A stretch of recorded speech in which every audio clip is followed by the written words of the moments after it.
testing. You see, while you are making sure that you are about bringing out your product to the public to see, you must make sure that honesty is put in place.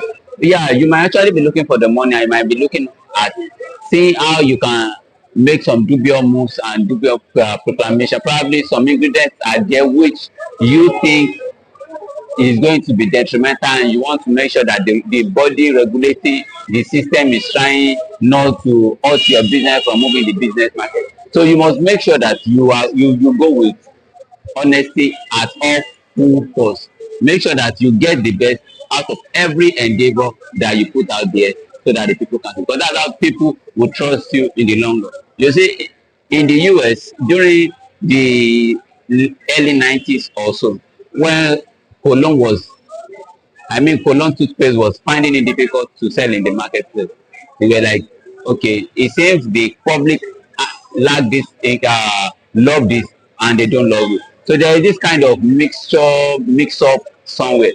Now they were like, okay, it seems it sells here and it doesn't sell here. So they decided to make a variety of them. Now, Colin has over 32 varieties, which help the public to choose at will. In fact, they've now set up an app whereby they help prospects to log into their website and check the kind of the variety that actually suits their own interest. So that is what you ought to do most of the time. You must make sure you are always honest with the public, because that is what will actually make you to be so fruitful and be so productive in the marketplace.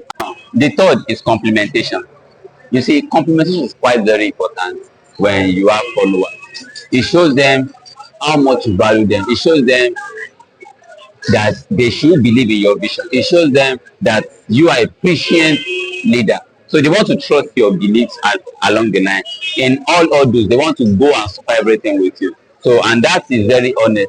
That is where being honest comes into play. You must make sure you are very confident. And when you are frank about it, frankness is still being honest also, because it is, although you are giving them compliments, you are still frank about everything. In fact, one of the things that make Enrico to be so spectacular at his time was that at the early 20th century, he was able to be to pay his workers more than any other automobile company aside them, and that made him to be on top.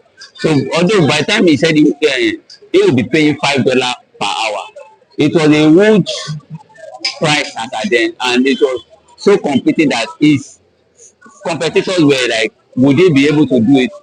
Is he not going to spoil the market and everything? But that attracted the best workers to work for Enrico, and that made him to stay at the top. So you see, it's very good for you to compliment, and it's very good for you to actually be so frank as, and that's where you need to know how to balance it. Being frank and be able to compliment. Compliment is quite important. I'll go to the fourth point. Now, the fourth is choosing a partnership. I want to ask a question. Does your company has salesperson? Do you have salespeople in your company? Provided you do, I would suggest that you change that word sales personnel to. Now, a lot of companies who have salespeople have come to me and I've told them that the best thing you can do is to make sure that they are not actually sales people, but make sure that you make them partners. Now, how are you going to make them partners? Partner is like, now you have a Candor plan for them. You tell them, you say, there is this program they will enroll into. At times, they need to pay for the program, and it could be maybe as small as $10, as small as $15 for them to be available for the program, or for them to get enrolled. Then in that program, you tell them the culture about the company and how it goes and how it runs. Then afterwards, maybe after 1 week, 2 weeks, 3 months, as long as you think it's very convenient for you, you get charged that you can teach them the culture, the belief of the business. So by the time they are outside there, they know that they are partners with you. They don't have to be full time. Uh,